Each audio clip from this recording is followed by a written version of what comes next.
Once upon a time there was a little girl called Goldilocks who lived at the edge of a great forest. She was called Goldilocks because she had very beautiful curly blonde hair which gleamed like gold in the sunlight. But although Goldilocks looked so pretty, she could sometimes be very naughty. Every day as Goldilocks went out to play, her mother would remind her, "Now, Goldilocks, you may go and play in the meadow, but don't go into the forest or you will get lost." One morning Goldilocks began to get tired of playing in the meadow. "I know," said Goldilocks to herself. "I'll go exploring in the forest."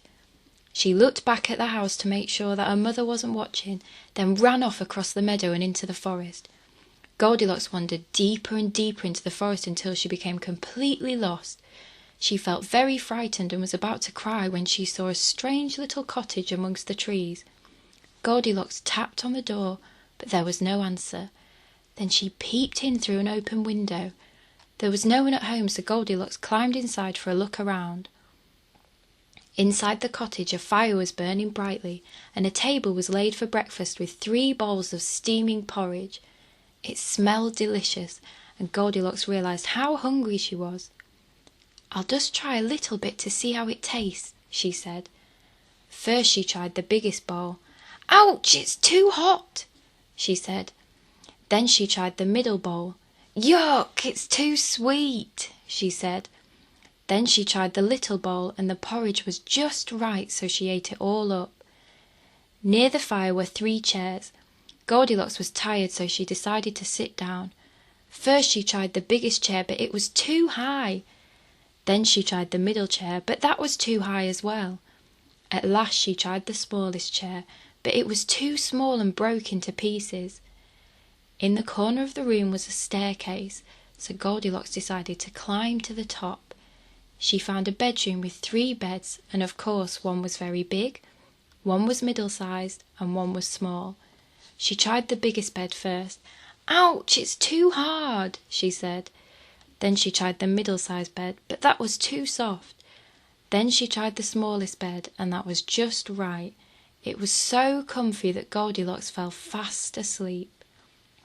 Goldilocks didn't know that the cottage belonged to 3 bears, and they were on their way home. When they came in, they went straight to the table to eat some porridge. "Somebody has been eating my porridge," said Father Bear. "Somebody has been eating my porridge too," said Mother Bear. "Somebody has been eating my porridge and eaten it all up," cried Baby Bear. Then Father Bear noticed his chair. "Who has been sitting in my chair?" he roared. "Who has been sitting in my chair?" said Mother Bear.